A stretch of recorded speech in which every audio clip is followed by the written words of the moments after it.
Welcome everyone to Choosing Compassion in this Climate Change World. I would like to start off with a global land acknowledgement. In recognition of our entire cosmos, cherish planet Earth and all her sacred beings, devoted to compassionate relationship. In honor, reverence, and gratitude, we come to you as kin, remembering the sacred relationship between us, remembering we are interdependent. In honor, reverence, and gratitude for all indigenous peoples and ancestors who have stewarded this land before us, we pledge to live in reciprocity and with this living land, devoted to harmony, past, present, and future generations. In healing ourselves, we heal our world. And if any of you would like to place a land acknowledgement into the chat, feel free to do so. We would encourage that. Today's event is sponsored by the Charter for Compassion's environment sector, and we will provide the links for that. If you aren't familiar with Charter for Compassion, we're a nonprofit organization seeking to spread compassion throughout the world through all levels of society, including education, healthcare, business, science, the arts, social justice, peace, religion, interfaith spirituality of earth, women's and girls, social service, and the environment. A few initiatives that we're involved in are the Compassion Tree Project, where we're encouraging symbolic compassion trees to be planted in cities and school and university campuses, in parks. We're also encouraging cities and towns to plant trees in the name of compassion, as well as for renewing the greening of our earth. Another project we have is the Artistry Project, which involves symbolic artworks of trees.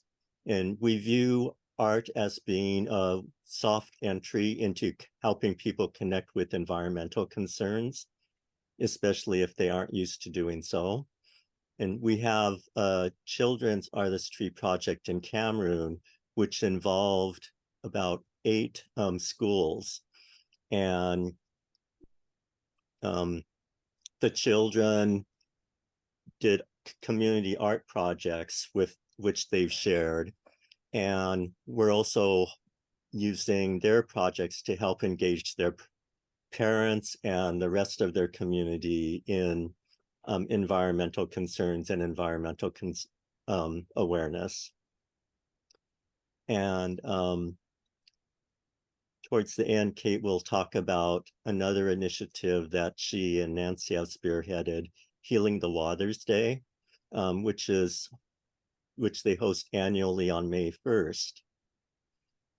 And that's built around personal and community ceremonies that we can do to bring healing to our waters, which we so depend on.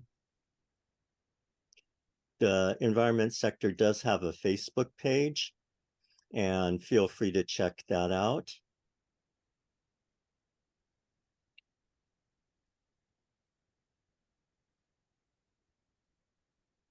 And Felipe, if you're fully here, would you care to share any upcoming events? Yes, hi, sorry about that. I couldn't find the link. Yes, let me just share my screen really quickly. So you can always search for all the different events that are coming up with the Charter for Compassion if you go to our website and you go under event and event calendar. So you can go here, event calendar.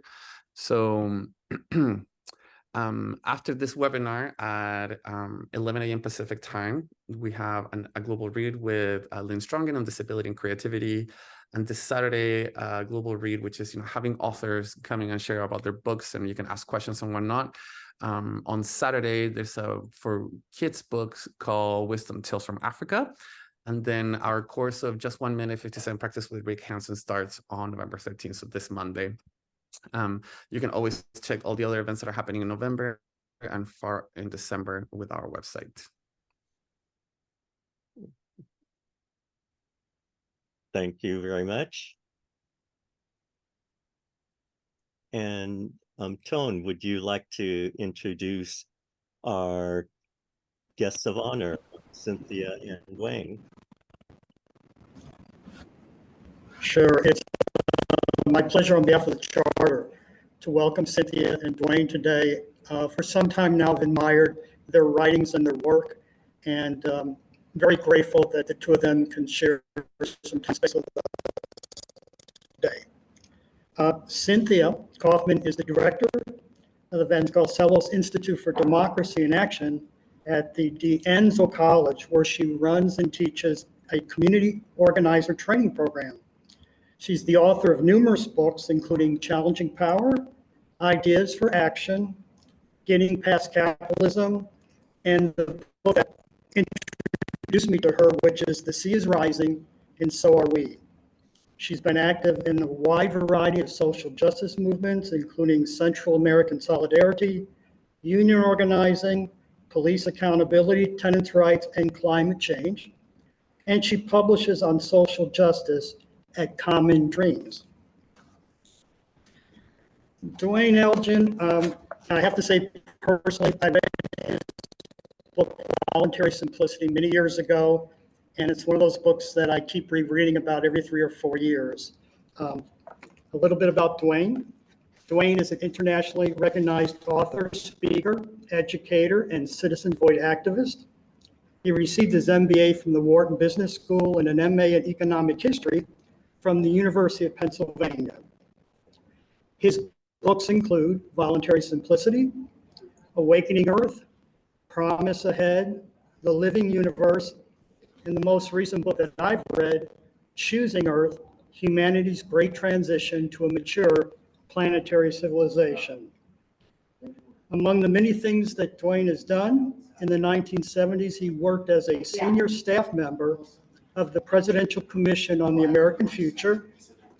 And in 2001, he was awarded an honorary PhD for work in ecological and spiritual transformation from the California Institute of Integral Studies in San Francisco. So at this point, I would like to turn the conversation over to Cynthia and Duane. Welcome.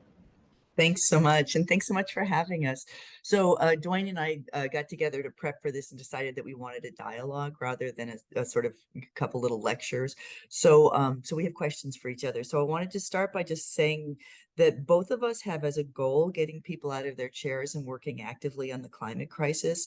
And before I say that, I do want to say that, there's a way that we are fortunate and damned in a way, to be living at the time that we're living. This is, without exaggeration, the most consequential time in world history, right? And the things that we do in the next 10 years, really the fate of the earth hangs on that. And so I think both Duane and I feel quite a bit of urgency around getting people to be active around the climate.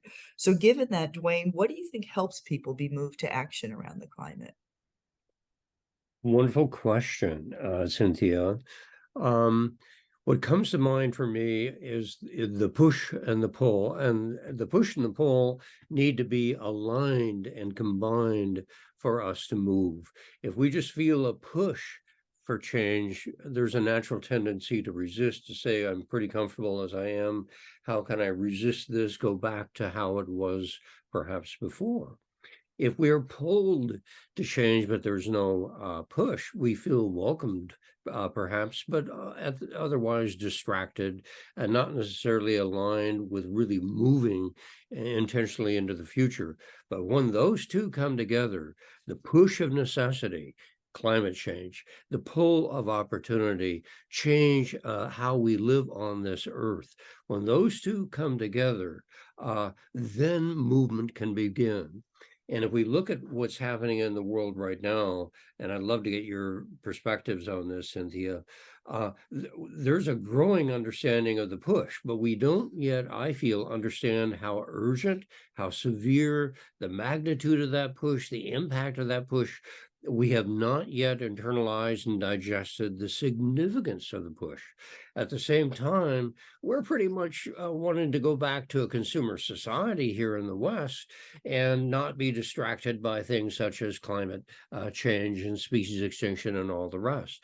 So we're just waking up. And as you say, Cynthia, the next decade will be pivotal. Do we wake up in time? And let me say the last note is, if you look at the rise and fall of civilizations, there's one theme that comes up again and again. And it was that people understood what was happening, but their responses were too little and too late. And those 4 words, too little and too late, characterize how we're responding currently, and we're not getting out of the chair in time. It's too little and too late. So we need Cynthia here to tell us how she's going to get us out of the chair and move us ahead on this critical path. All Cynthia. right, thanks. Mhm. Thanks, Duane. You know, I as I think about this, I think hope is really, and the idea that there is a better, that part of the pull, I think that there's the push, right? The push is obvious and terrible and getting worse all the time, right? I mean, the sort of floods, fires, disasters. And yet I don't think the reality of floods, fires, and disasters really, and poverty and climate refugees and all of those really horrible things really move people to action. That what pulls people to action is a sense that the pull is both a pull for, you can imagine the better world, right? And you can also imagine what you can do to get there. So I think those are 2 pieces. And so then that part of imagining the better world, is the idea that, you know, environmentalists often get accused of sort of like, you know, saying that we all need to live in austerity. And one of my beliefs is that the sustainable world that I imagine, and I've actually spent a lot of time thinking about this, and people are starting to think about this more, is I have in my mind a vision of a sustainable world. And it's not a world where we're sort of sitting shivering in the cold, not able to go anywhere, right? It's actually That's a right. world that's better than the world we're in, because we're That's not right. addicted to consumerism. We're not, you know, when I think about the Charter for Compassion, you know, the idea that that we want to build a compassionate world means it's not a world of kind of capitalist consumerism where everybody's just out for themselves, right? It's a world built on solidarity, compassion, and care. And my most recent book, Consumerism, Sustainability, and Happiness, I did a deep dive into this question of, is it possible for us to all have enough? And the answer is yes.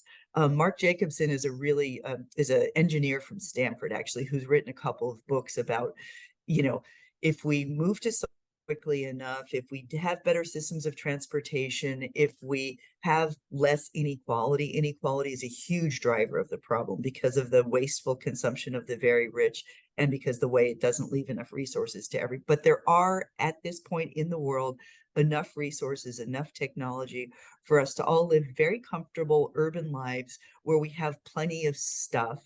You know, we have to have high quality stuff that doesn't just break, you know, to, you know, get a new phone every year and that sort of thing. But all the technology and all the processes are there.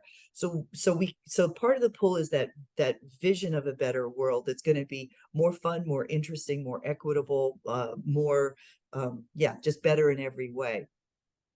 And then the other pull, I think, is that I can make a difference, right? Because there's this idea that people, you know, when we say like we can get there, but like I think most of us grew up not really understanding the nature of the social world we live in. And so we don't really understand what are the processes and the entrenched social structures that keep us from getting what we want. So then people are sort of, especially in the US, we're raised to think of ourselves as individuals. So when I think about what can I do about the climate crisis, we think about our own personal consumption and lifestyle, which matters, but that's not nearly as significant of the things that you can do to get the fossil fuel industry out of our political system, to get it so that we're not subsidizing destruction anymore, but rather the government is, doing things like the Inflation Reduction Act, which was tremendously consequential and positive, so that we're getting on those policies that make those macro level shifts so that the world is structured in different ways. And if people believe that they can make a difference in those things, and that making the difference in those things gets us to that better world, then they get involved. But if they think it's just totally overwhelming and people don't matter, and there's no path forward, and there is no forward, then the more disaster you hear, the more you just kind of hide under the covers. That's right. Totally agree. Thank you. I really feel the alignment with what you're saying, Cynthia.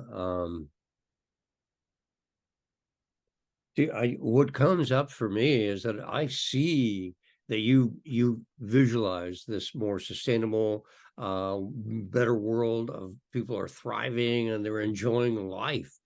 Now, but we need to externalize, I feel, your capacity for visioning, and to say, okay, well, Cynthia understands it. She sees this in her mind's eye. How do we take what's in your mind's eye and bring it out to the world? Well, that's through the media. And we're a media rich world now. But we're not using media to welcome us into the new world that you're speaking about, but it's rather to hypnotize us as consumers to want material things that take us into the old world that we used to inhabit. So in my mind, in many ways, the critical piece of this is to open up the media, find new ways to open up the airwaves, the internet, and all the rest of the kind of voices that you represent, Cynthia. Let's externalize the visions that you have, so we can all share in those visions. And in sharing in those visions, we say, well, we all share that. We welcome that. We want that. But right now, we can't ask for what we want because it's not even on the menu. We're not putting on the social menu the kind of visualizations that you're speaking about. And once we see, oh, well, yes, I see it. Of course, I want that kind of sense of community, a sense of camaraderie, collective purpose. We're doing this together. We move together into a new world we can only create together. Yes. So that's what comes up for me. Yeah. And I know you've done a lot of work about media. So I'd be curious, when I think about, well, what are the blockages to getting to that place where the sort of the common cultural discourse is answering relevant questions in relevant ways? A huge amount of that, I know you have a lot to say about this, but what I'm going to say first before I pass it back to you on that particular question is monopoly, right? In some ways, when the internet, was first emerging, there was this excitement that no longer would there just be 3 networks in the US, and the sort of gatekeepers to information, held by, 7 major corporations and all that sort of thing, that we could have a proliferation. And we do have a proliferation of information. But the problem, of course, we all know this, is the monopoly that the tech firms have, such that, and the way, really, Facebook and Google are pretty much just advertising agencies at this point, and their whole purpose of existence is to get you to click on things which feel sensational. So the algorithms then select for things which are sensational, not for things which are inspiring. And so part of what has to happen, and I know Elizabeth Warren is important on this, but I don't know if there's any legislation coming, but the idea of breaking up the tech monopolies such that you can have nonprofit forms of social media where good and affirming ideas spread. I mean, that's a tough nut to crack. But so what's your thought about how to get to that place where there's a media environment that fosters the kind of world that I know everybody here wants to build? Yeah. There are 2 elements of this. I'm going to just get to it very, very pointedly. The first is television, how we're using the airwaves. And what people do not realize is that we legally own the airwaves. They're ours as a public, as a community. They're not owned by the broadcasters. They have the technology. We have the ownership. We tell them what we want. They're supposed to deliver on that. If they don't, they're violating the law. We do not hold them accountable to what is there in law. It's a long story, but it's It's totally true. So that's television. And the other is the internet. 2 or 3 years ago, I was in the office of a Google executive, and I said, look, the world needs a voice. The earth needs a voice. We're in big trouble, and we need more than a voice for these advertisers. We need a voice for the citizens of the earth, the well-being of life on the earth. And I said, is there any way that we could use the internet to have that voice for humanity in the future? And he just kind of looked at me and he said, finally, you don't understand, do you? We've already created it. It already exists. And every time you open up a browser on the internet, it goes out to the entire world. Now, there may be firewalls, there may be blockages of languages and this and that, but the internet is designed to reach out to the whole world. So you already have what you are asking for.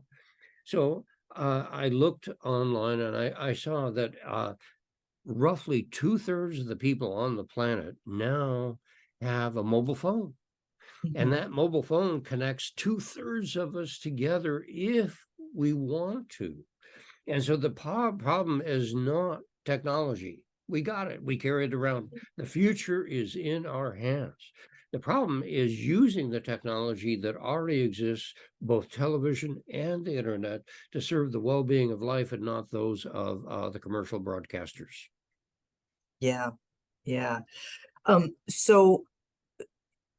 And then when we think about, communication, right? And, the getting messages out there, some of it's also about how do we frame our messages and how do we talk about these things? And I Yeah. think that that there's a way that climate activists for a long time, the sort of stereotype of bad climate messaging is it's something terrible that's going to happen to polar bears in 50 years. And the only thing you can do about it is to change your light bulbs, right? That's the kind of, right. And, and there's like, right. It's like, no, it's happening now. It's happening to us. It has disproportionate impacts on low-income people and people of color. So it's an equity issue. It's a justice issue.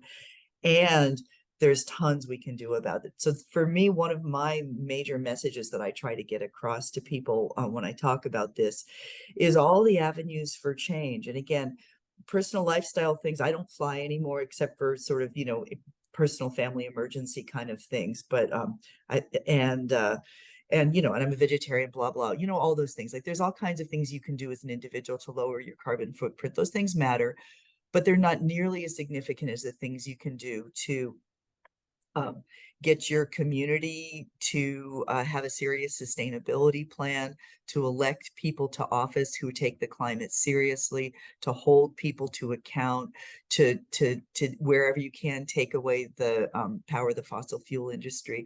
So one of the things I do in my book, The Sea is Rising and So Are We, is I have a whole one of the chapters is just on all the different policy initiatives you can get involved with that are going to make a significant difference. And that's what I would say to anybody who's listening to this is and I actually have a little handout too. It's on my webpage. That's just what can you do to be a climate activist? Because activism and the idea of joining organizations and working collectively to shift social practices is not necessarily in everybody's everyday sense of themselves, sense of what they do, but anybody can do it anywhere you live. And right now we're in a process where the world is being entirely rewired everywhere we live, right? In other words, I teach at a community college and we're now working on how do we get off gas. My students are working on how to have better systems of public transportation. So those kinds of changes are not just like you have to change something really big, really far away, way out in the world. It can often be quite close and it has to happen, and it has to happen really as quickly as possible. So again, for me, that messaging piece for me is the most core part of it, is that you actually can make a difference, which is quite significant if you work collectively with others. So Duane, you've got the big picture, like media landscape has to change, policy stuff for that. But then when you get just down to when you talk about the climate, what are the messages and the way you frame messages that you think are helpful for people to see what they can do to make a difference? Well, Let's see. I would say number one, the medium is the message. I think that was an old saying that's well known. The medium is the message, and if we don't take seriously the medium that controls our life, we're missing the message of evolution itself. And the medium is increasingly ephemeral. It's the ephemeral, the conversations that we have with one another, the communities that we build with one another, and then collectively, we need to be collectively involved. And that means the message machines of television and the internet need to be re-owned by the public. Mhm. They're ours, essentially. And we need to take them into our lives in new ways. And so, as I said, to have Cynthia's visualization externalized so we can see, okay, now show us the kind of world you actually see here. Show us images of that so we can just personalize it. So that would be one of the most critical things that I see them as a takeaway from this. Typically, television is something where it's over in the corner. We watch it for sports and all the rest. No, I'm saying it bring frontally into our lives. The same with the internet, and see it not simply as a social diversion, but as social connection into a new world that we can only create together. We have to do this together. We're all going together in this new world, and it's moving swiftly into a new future, much faster than I think many people recognize.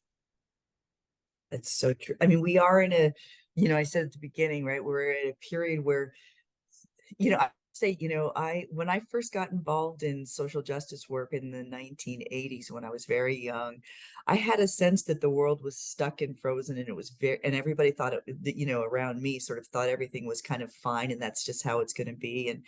And that's not the period we're in right now. We're in a period where, Right. like it or not, the world in 10 years is going to be extremely different than the world we're in right now. That's right. And I think that that's part of what's leading to the sort of political anxiety that we have, and sort of people, the sort of right-wing thing of people grasping at straws and saying, can't we go back to the world of security and, how it was, and all of that.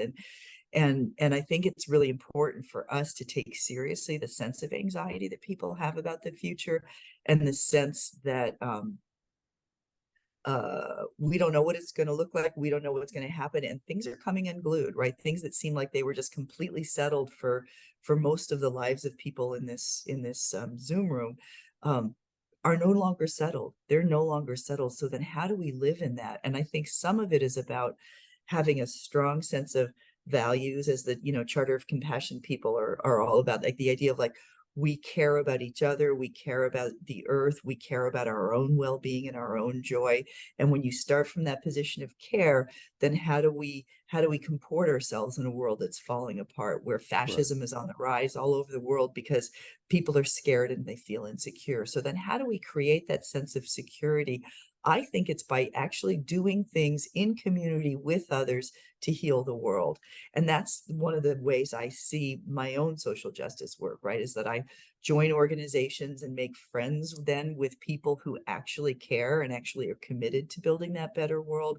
And then that grounds me in my life practice. And I teach, classes, and so often students come to my class and they say, wow, I've never been around people who care this much, because I create an atmosphere that's about that.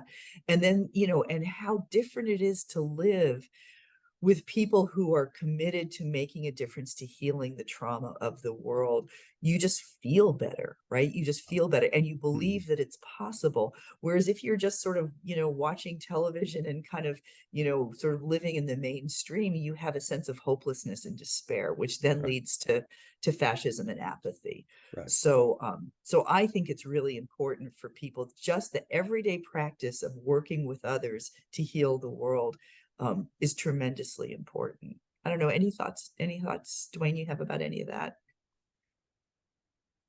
My applause, my appreciation, my gratitude. We need many, many Cynthias here to inspire the world. I'm wondering, we're going to have some time for questions from folks. I don't want to exclude people if they're waiting to enter the conversation. Where are we with our time? I think that you could talk for another 10 or 15 minutes, and then we'll open it up for conversation at that point. Oh, okay. Well, here's what comes up for me, and it from the very beginning, this wonderful poetic introduction to our presentation here, Cynthia. It reaches beneath the surface of life to the underlying aliveness itself, to the underlying love of life itself. And I think in many ways we've just cut ourselves off from life as a human community.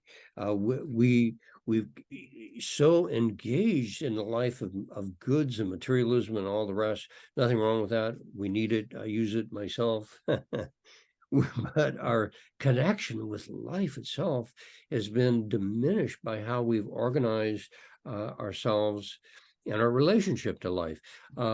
There was a famous philosopher and historian, Joseph Campbell. I had a chance to write a book with Campbell.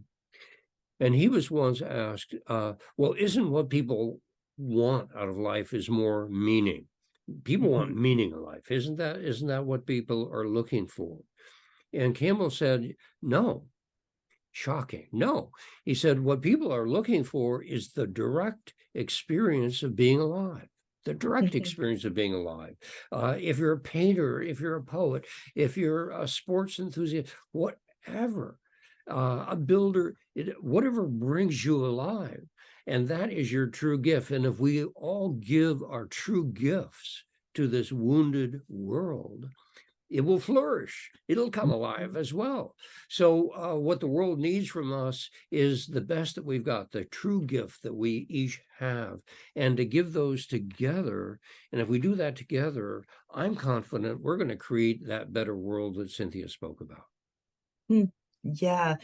You know, what's interesting is if Campbell's right about that sort of that experience of being alive, that I think so much of the system that we live in right now is, it's like it gives us that endorphin hit by, you know, you pick up your phone and you get a ping, and sensationalism and the way the internet is structured for, you know, sort of maximum clicks and, you know, clickbait and all that kind of stuff, that it's like that feeling of being alive has been totally hijacked, but by people who are trying to profit off of it.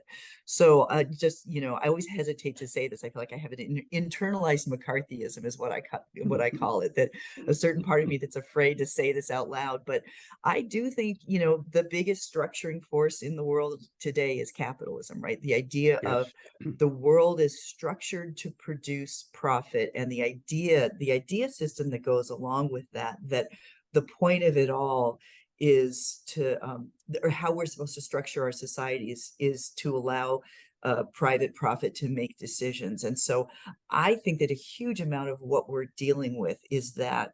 Now, a lot of times when people start speaking negatively about capitalism, there's this idea that like the only hope is a revolution to overthrow it. And a huge amount of my work is about incrementalism, the idea of there are lots of things we can do to make it so that there is less capitalist damage and more of what Duane is talking about. So the new book that I'm working on is called Solidarity Economics. And the idea is that if you go back 500 years, people lived in community with the earth in all kinds of ways, and that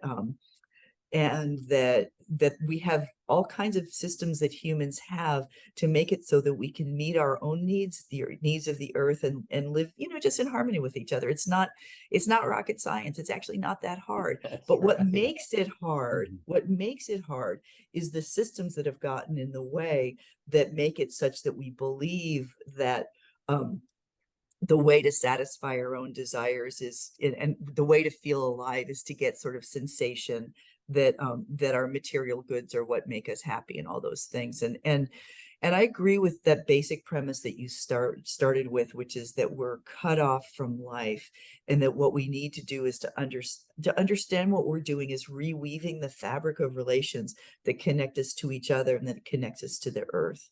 And that the way we weave that fabric of relations is both forward looking, which is like, let's create good things, like what the Charter of Compassion folks are doing, like the way public transportation builds communities, the way all those kind of good things we can think about that create networks of relationships, networks of interdependency, sustainability in our kind of social systems. And then there's the other part that people don't like to talk about as much, but I talk about a lot, is not just the forward toward the good, but let's also stop the bad. And so one of my biggest form of activism I'm involved with is work to take away the political legitimacy and license of the fossil fuel industry, so that industry is no longer controlling our politicians and therefore able to continue to destroy the world. And we've got to stop the fossil fuel industry as quickly as we possibly can. So that idea of taking on the beast of both the fossil fuel industry, sort of, neo-fascist politics that are actually very much driven by the fossil fuel industry. The Koch brothers are a fossil fuel thing, right? Like that negative stuff all kind of goes together. We have to face those negative things and bring them down in order to build the positive. So I always see it as that it's like building the positive, taking down the negative, and then building a kind of a sense of the ideas that help us understand where we are in the relationship between those things.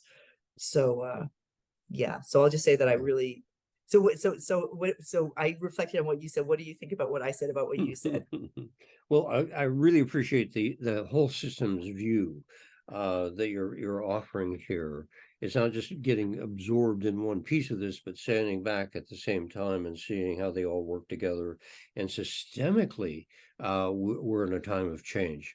And I think that's one thing we're not seeing as a human family, is that this is the largest project humanity has ever undertaken. This is it.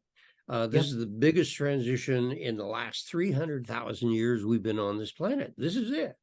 And we're thinking, well, this is the climate, that's a technological fix. We'll fix it with some kind of technology.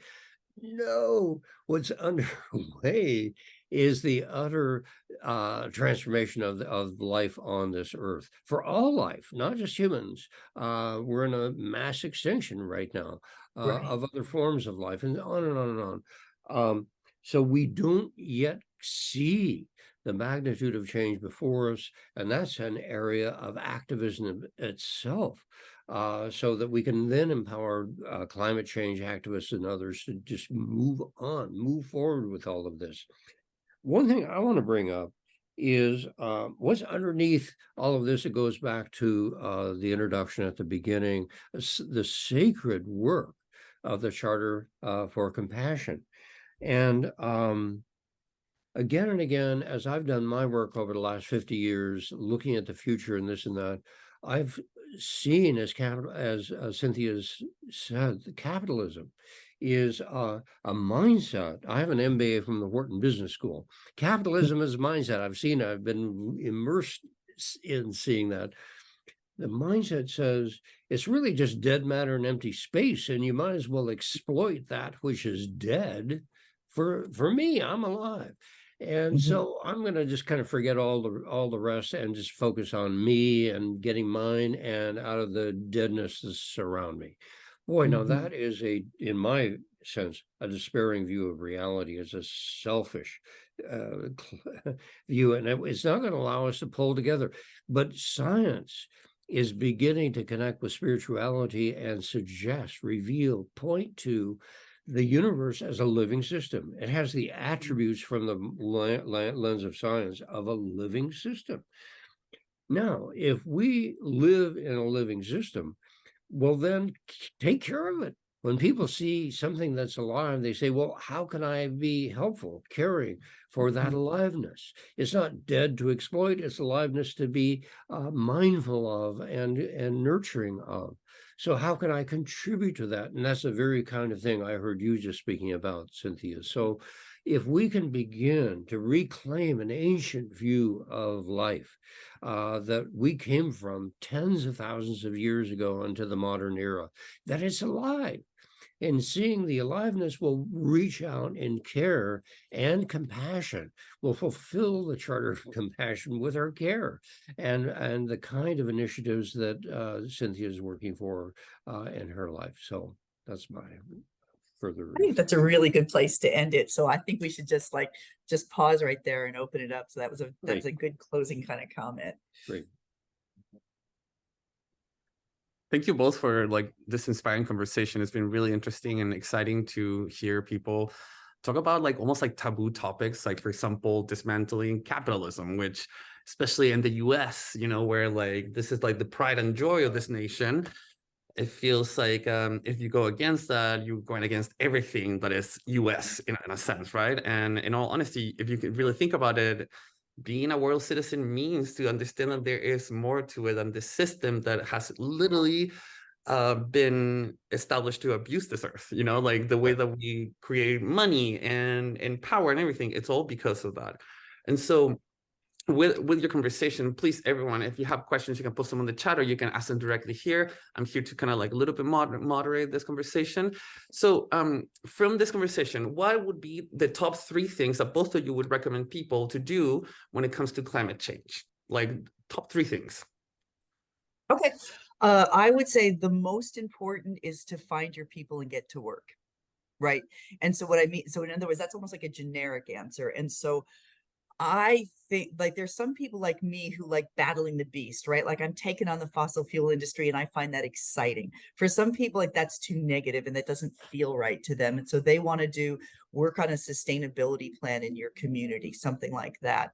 So, and then there are all sort of different kind of almost like personal cultures around different forms of organizing. So that for me is the what you can do is find your people and do the work, but it might be something like, we're in an election year, you know, elect people who are going to protect our society from fascism and trying to make it such that we can actually build on the, you know, the policies that matter. So get involved in elections, do local sustainability work, and take on the fossil fuel industry. How about that?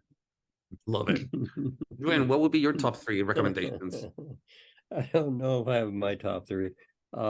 I really appreciate Cynthia though and her.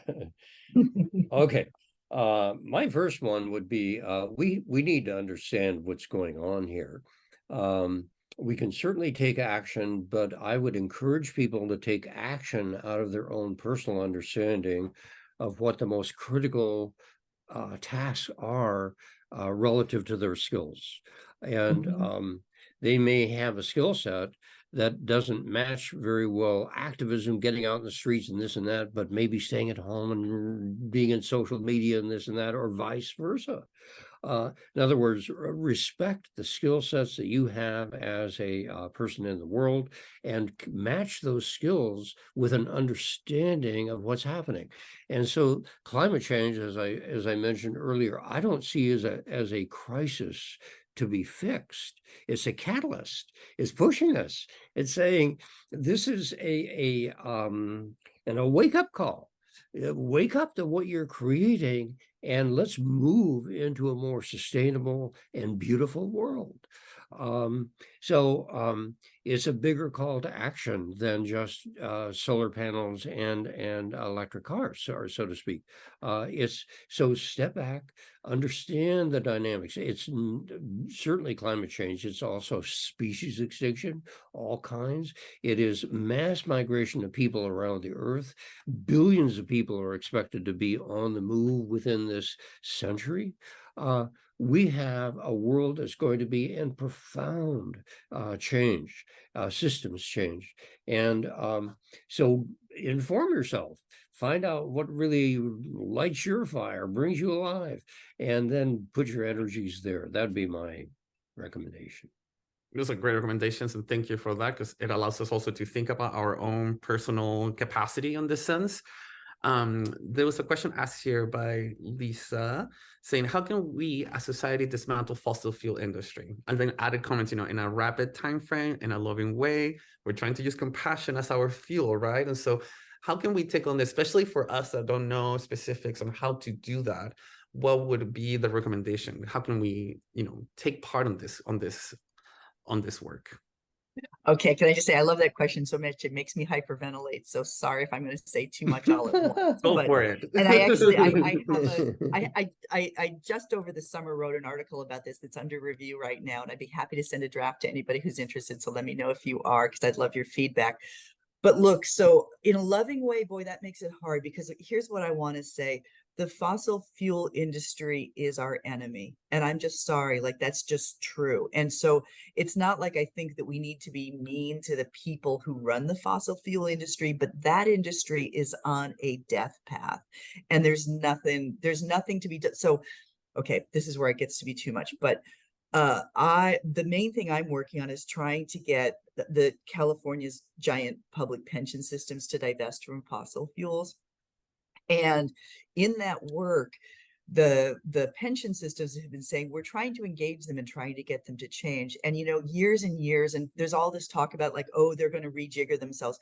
They actually have, those industries have nothing to offer, almost nothing to offer a kind of clean energy. Now, there's clean energy companies are something different. The fossil fuel industry, they pump things out of the ground, they refine them, they ship them. That is not a skill set that's helpful for sustainable energy. So I really do believe it has to be mercifully killed. Okay, so that's the first. I don't know what the you compassion people do with that, but that's my belief. So how do you dismantle it? So one of the things is to take away their social license, to stop thinking of them as legitimate members of our community. You would not invite a murderer to your dinner table, right? You would not. You would say, I'm sorry, you are not part of my society. And so I think it's crucial that we take away the social license, meaning sort of make it so that they are no longer part of our decision-making process, because the technology and the systems and the ideas for a sustainable and just world are completely already with us. We're getting better at them, but that's all there. What's keeping us from making the transition is the political power of the fossil fuel industry. It's not even our dependence on them. In other words, we can build up the new sustainable energy fast enough that we just don't need, for example, we need no new fossil fuel infrastructure. So what that means is wherever you live, look at what politicians are getting money from the fossil fuel industry and expose it. Okay, have it be, and there's and a positive thing around that's a negative, but the positive around that is to have it be that politicians in your area sign a fossil free pledge, right? I will not take money from that industry. Then they can make decisions in the interest of humanity. Really, that is an industry that is the one industry that's the most responsible for us staying on a death path in the world. So I could go on and on forever, but I think that's probably enough. Oh, and I will say, you know, I'm really excited that the state of California is now suing the the biggest fossil fuel companies in this country. You know, there's not, you know, Saudi Aramco, but like, you know, ExxonMobil, Chevron, etc. They're suing them. And if you look at the lawsuit, it's beautiful. And they have a real clarity about what these companies have done to slow the transition, to lie, to buy politicians, you know, all the things that they're doing that are really, really tremendously terrible. So you could get your local politicians to sue them. And by the way, so my main thing is divestment, which is the idea of getting in institutions, so your local church, your local school, whatever it might be, your local city, to divest from fossil fuels. And it's not so much to bankrupt them. The idea is to take away their social license. You are no longer welcome as a decision-making, respectable member of our community. Powerful. Thank you. So I feel like there is this like general sense of anxiety, of fear, of stress that comes, especially I feel like I'm a millennial. We think about Gen Zers and even younger generations that are being born, and you know, all this information comes in and you start thinking, I am nothing, I can't do anything, it's too much. and you started going into that hole and you're like, what's it going to be in 50 years and everything like that. What would you recommend for people that are feeling this sort of anxiety about climate when the topic of climate change comes? Like, what would you recommend people to do to sort of like overcome or deal with it in a healthy way? Yeah. Do you mind, Duane, if I don't want to dominate, but do you mind if I? Please, no, go Okay, ahead. because I have a whole chapter on this in my book. In Oh, the perfect. seriously, because one of the things that I have found is like I'm involved in this enough to know that we are in the middle of a major transformation, that the changes are happening at a hugely rapid rate, and the people who are not involved in the climate movement don't know that. So the more you're involved in the movement and you read about the movement, so I've got one whole chapter that's like, these are all the things that are happening and the pace at which they're happening, that actually, if they can keep going and happen at a fast enough rate, we are going to solve this problem. I mean, alternative renewable energy, sustainable energy is the prices keep dropping at a rate that's astonishing everybody, right? It's astonishing everybody. So one of the things to do with your climate anxiety is to tap into all the things that are happening to make the transition happen, because they are huge. And again, that sort of like mainstream media scape, you'd have no idea, unfortunately. So tap into that. Tap into knowledge about the transitions. Actually, there's a Drawdown. So there's a really beautiful book by Paul Hawkins that's called Drawdown. That's like all the things that are happening, the scale at which they have to happen to build that better world. I really I leaned on that in my book. And then the other thing is to connect with people who care, right? So that if you have your own little world, is a beautiful world of people, your friends who are doing the work, who know about the work, who are building that better world. And I think probably you Charter for Compassion people, that's partly part of your own personal practice, right? Is to connect with people who care, as opposed to people who are numbed out about it, right? Because if you're around people who either don't care or are cynical or just like, I'm just living my life and I can't think about it, there's a nihilism that comes from that. But the more you kind of connect with people who are actually part of the solution, it's therapy. For me, my activism is my religion and it's my therapy. I love that. Thank you. I think we might have lost Duane because I don't see him on the list of participants. Yeah. Okay. Maybe he has some internet issues and whatnot, but we'll wait for him a little bit longer. Thank you for that. I mean, honestly, yes, community and all that is important. So when it comes to like, steps that we can do in our lifestyle to, make changes and whatnot, I remember reading an article maybe like a couple of years ago, or talking about how recycling is not, I mean, most of the things that you put to recycle doesn't get recycled, or it gets shipped to India or China or other countries like that.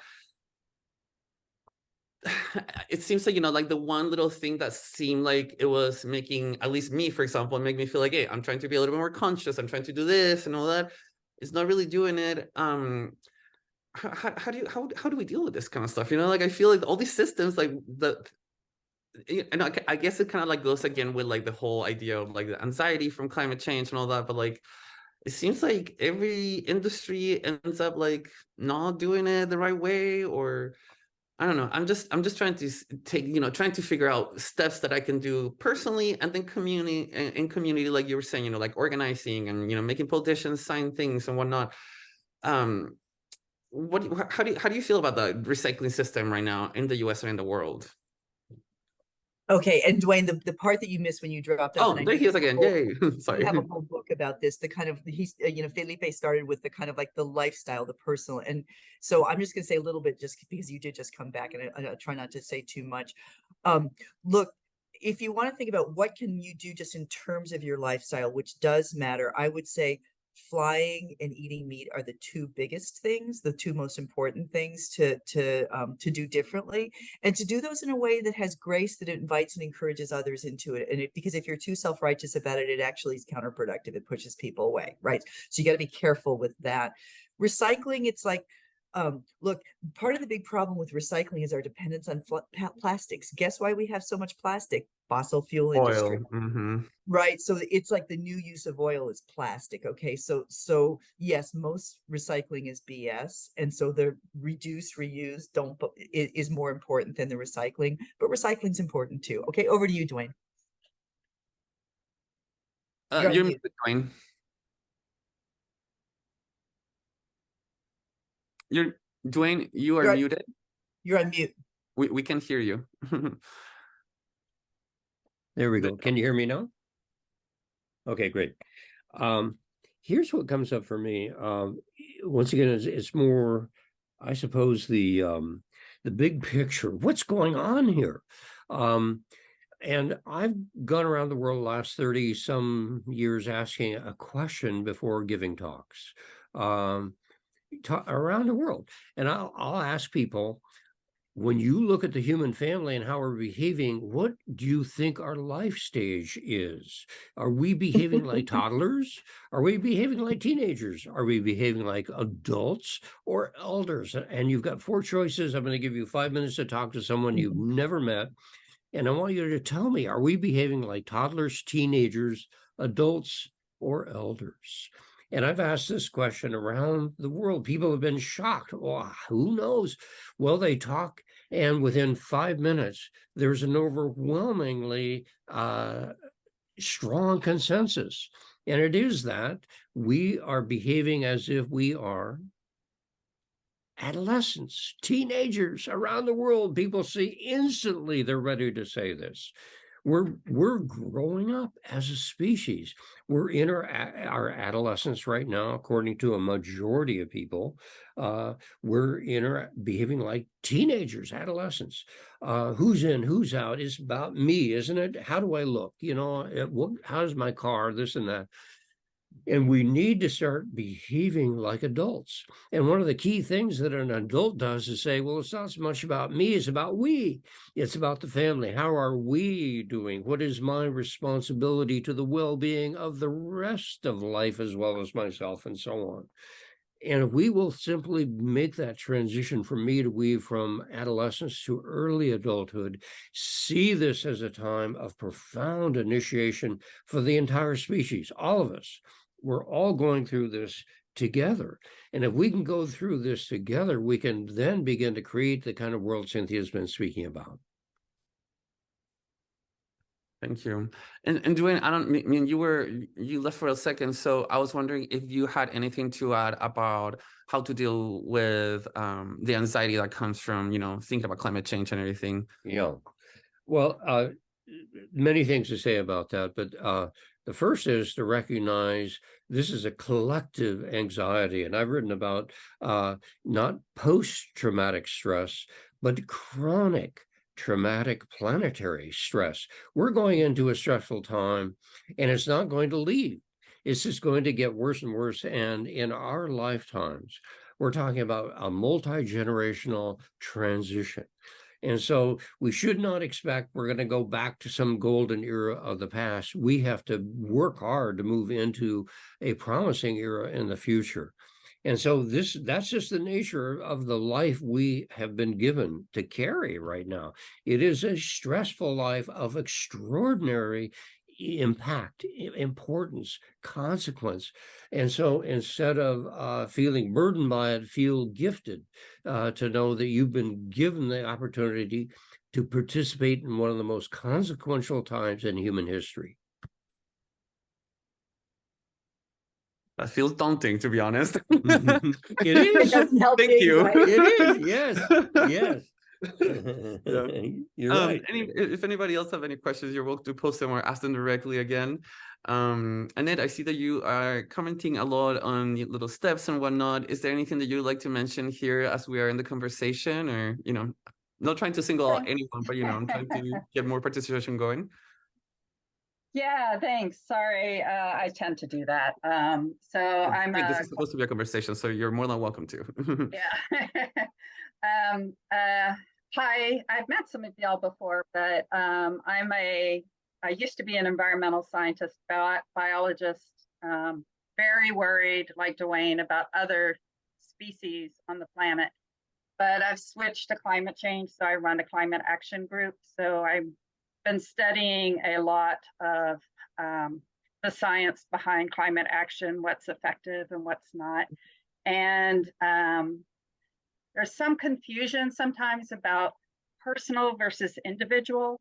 People have a lot of personal actions they can take, but as an individual, they can take broader actions, kind of like what Cynthia was saying. They can work at home.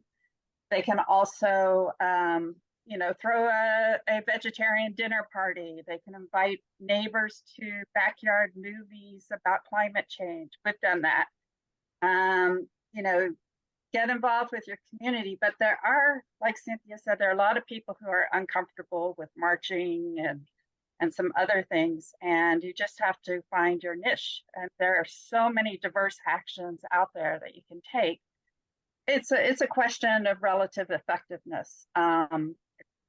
Project Drawdown is great at helping outline that, and we're trying to apply it to particular specific actions that people can take.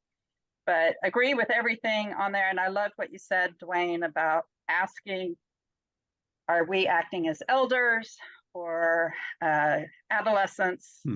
Because boy, are our politicians, a lot of them are like 12-year-olds. So yeah. So thanks. That's all. My hair's crazy. Sorry about that. Thank you, Annette. It looks great. So, we are here to listen to both you, Cynthia, and Duane, because you have the experience, you have, plenty of education and the work that you've done. Who are people that you, as this activist that you are, who are people that you follow, that you kind of like, try to get inspiration from, so that we can also learn more about these other characters in the climate change fight that we're on, Yeah, that's such a great question. So Bill McKibben is amazing, right? So Bill McKibben has a weekly newsletter, and if you just that's really good. And one of the things I love about his, and it's you can pay if you want to, but you don't have to. So if you just look him up, and one of the things I love about it is he has a very global perspective. He has a very anti-racist perspective, and he's very much like, and he's a great writer. So he always has some fun, interesting little story in the beginning. And then he has a bunch of just like, this is what's happening here. This is what's happening here. Good news and bad news. So Bill McKibben's blog, I would just highly recommend, is the most important thing for keeping up. I think the Project Drawdown is a really great, they've got a web page, but there's also just a beautiful, it's like a coffee table book, right? Yeah, it's one of the best books. Mark Jacobson, I mentioned earlier, is an engineer who his work is answering the question, sort of like the technology is all there. No, really, it really is all there. And so he does a great job with that. And I'm trying to think about, so I think that's maybe all I'll say, right? It's just like, those are all white men. So I just have to kind of pause for myself about that. Just like, I'm trying to like do a little bit of an inclusion here.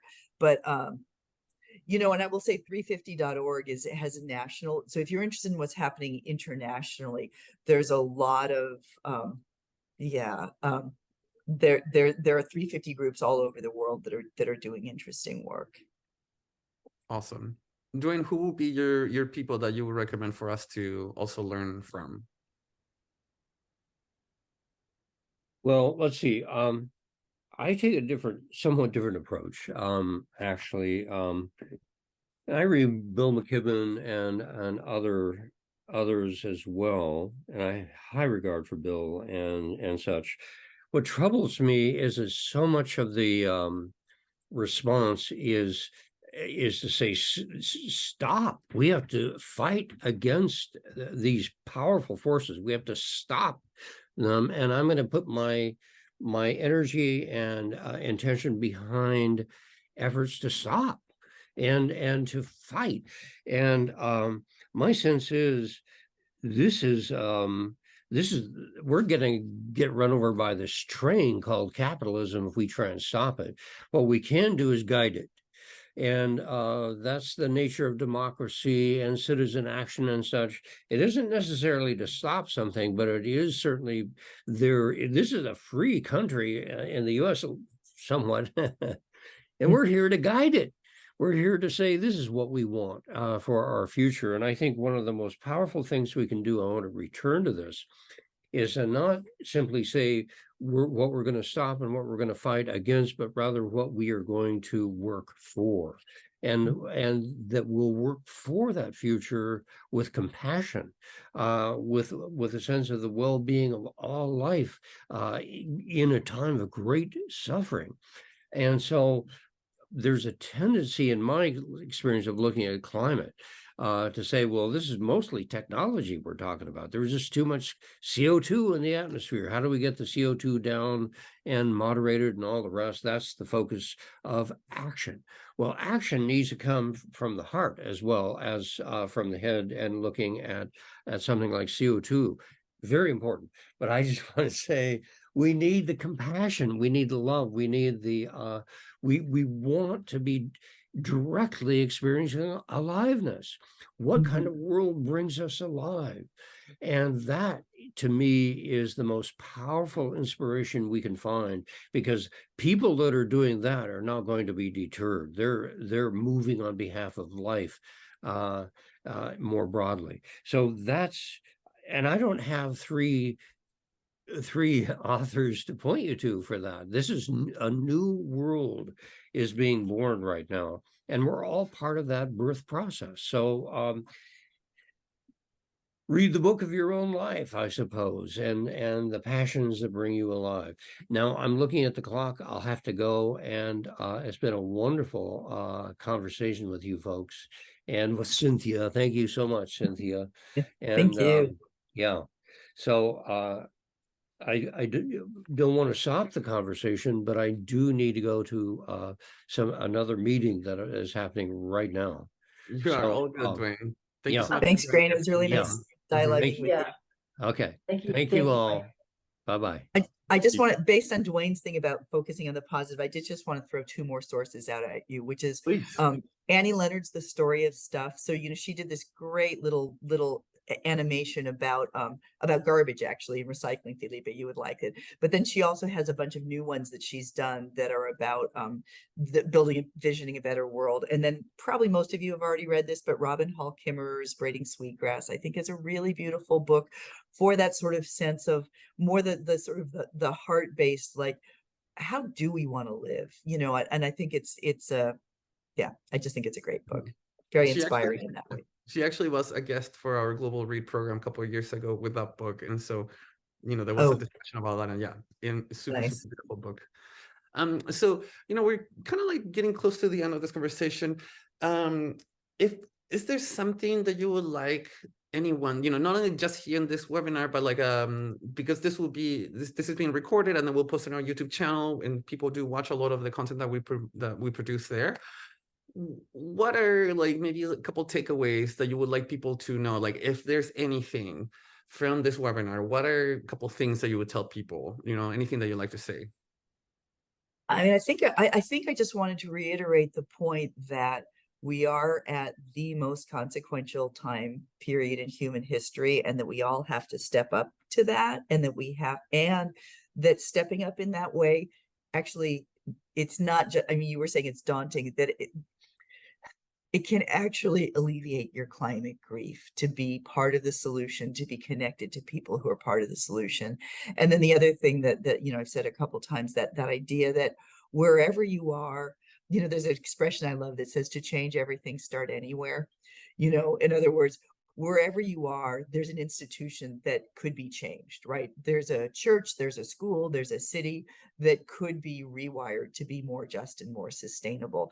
And the other thing I would say that we haven't talked about too much is to always keep justice in the frame, right? Always think about what are the disproportionate impacts in terms of race and class and gender of the work that you're doing, and of the sort of catastrophes we're facing. And it's really important and so I guess I'll say, being an activist doesn't just mean protest, right? It means there's all kinds of different ways to be a person involved in making a change. And it doesn't necessarily involve conflict, which I know a lot of people don't like to be around conflict. It can just be around building positive things. So this is the time we need you. Please get involved. That's what I'm going to say. Perfect. Thank you so much for that. There was a question in the chat asking about a little bit understanding more about Project Drawdown. could you answer that a little bit more, or There anybody? may be somebody else here who knows more about it than I do. Yeah, So is, does any, is anybody else anybody want else to a little take bit that? more? Yeah. Would anybody else like to talk more about it? Because I personally don't even know Project Drawdown, so this is good for me to also learn. Okay, so I'll just say that the way oh yeah, no, Annette, go. And then go. Please. Sorry. Yeah, Project Drawdown is, it started with the book by Hawken, and then Hawken helped set up, it's basically a think tank here in Washington, D.C., and they have all sorts of scientists who look at the life cycle of potential solutions. It started looking at a global view of solutions, especially policy oriented, about deforestation and wind energy and everything. But as I think it's been around now 7 years or so, but now it's getting down into some of the weeds. But the goal is to study the whole cycle of a potential solution. So say you hear, oh, eat local or something, and or eat vegetarian, but if your vegetarian products come from soy farms in South America, is that really helping? So so they're basically helping prioritize what actions are most effective, and they have a great table where they do that. And I think within the top 5 actions, becoming vegetarian and preventing food waste are 2 individual actions that we can easily do. So I highly recommend them. In fact, I need to talk to them some more. So. That's And great. it's very inspiring. And, you know, and one of the things I love about it is that some of it's like, okay, solar panels, let's look at solar panels. But it's also like, what about educating women and girls? And it does a deep dive into like, what would be the environmental impacts of having more education for women and girls. So it sort of cuts across sectors and ways of thinking in ways that's just really interesting, and yet does a deep technical dive into how much CO2 would you actually save with those practices. So it's a really, really interesting approach. That's awesome. We actually did a global read with Catherine Wilkinson on this book that you're talking about too. So if you go on like the Charter's YouTube page, you'll probably find the recording there for anybody who's interested. And also the Braiding Sweetgrass global read that we did as well. So. Yeah. You know, thank you everyone for participating on the chat as well. I see so many other ways that people can, you know, take activism to their own level, like art, for example, or you know, vegetarianism and different options and whatnot. And so it feels very nice to be able to host this space so that we can talk a little bit more, ease this anxiety, and see how can this sort of education allows us to be a better advocate for the environment, for our own lives. So thank you so much, Cynthia, for joining us and having this awesome conversation with Duane. Kate, since the environment sector of the Charter for Compassion is hosting this webinar, is there any announcements that you would like to give before we close this? Oh yeah, thanks, Felipe, and thanks for being such a great conversational host and facilitating that conversation. Appreciate it. Cynthia, thank you so much for being here. And Duane, if you're watching the recording, thank you as well. So basically, I'd love to let you know that we are in the process of planning our Earth Month events through the Charter for Compassion. And Earth Month, of course, is during the month where Earth Day is hosted in April. And we are going to be having events around on the care for our common home, which is the subtitle to Pope Francis's encyclical letter to the Catholic Church. And what we loved about this book in particular, or this writing in particular, was that it was a kind of a cross-sector thing, much like what you said, Cynthia. It brings in, you know, social justice, restorative justice, health, you know, science, you know, spirituality, obviously the environment, you know, peace, everything, health. So we're in the works of planning things. We are going to have a special global read during that month, and it's going to be on the 10 green commandments of the Laudato Si. So that we thought that would be something that would be fun to talk about. like to also note that, and Felipe is highly involved with Golden Rule Day, which is held every April 5th. And the environment sector of the charter will be highlighted in that as well. We'll be probably promoting having people watch the film called The Letter, A Message for Our Earth, which is a documentary around the encyclical letter, and a mini course is being developed that we hope to offer. And then also we would love to just start announcing this water ceremony that Steve mentioned at the beginning called Heal the Waters. And it's held every May 1st at 5:01 p.m. And no matter where you are in the world, and it will create a wave of honor, respect, and love and healing for the waters of our planet.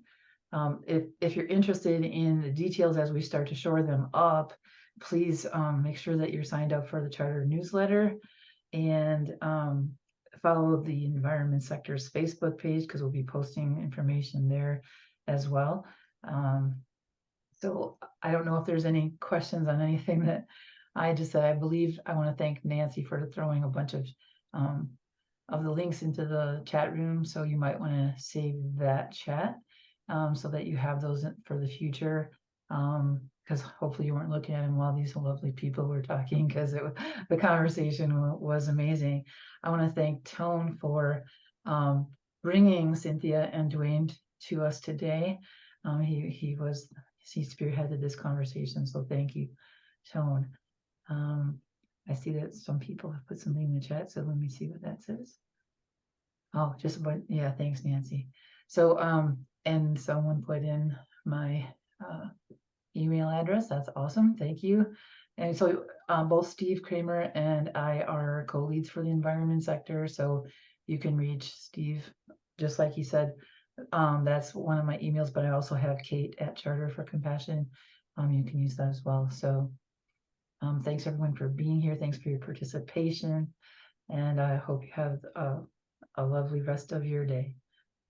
And I just want to say thank you so much for having me. This was a really, really fun conversation. So good luck with all your work. Thank you. And one thing I would like to add is one thing we're promoting with the charter is our map for co-creators.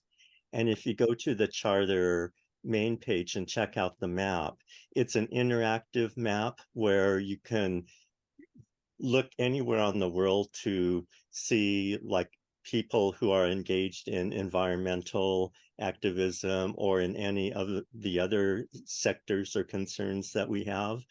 And you can zoom down to your town, your state, and look at who else is on the map in your local area. And you can filter it, like if your focus is on the environment, you can filter for all people or groups who are already on the map in your area. And then you have a way of direct messaging them safely messaging them without revealing any personal information to start a connection within the map. And if you feel good about your dialogue, then you can, check out other people or meet someone or a couple people for coffee and get to know them. And it's a way of engaging community.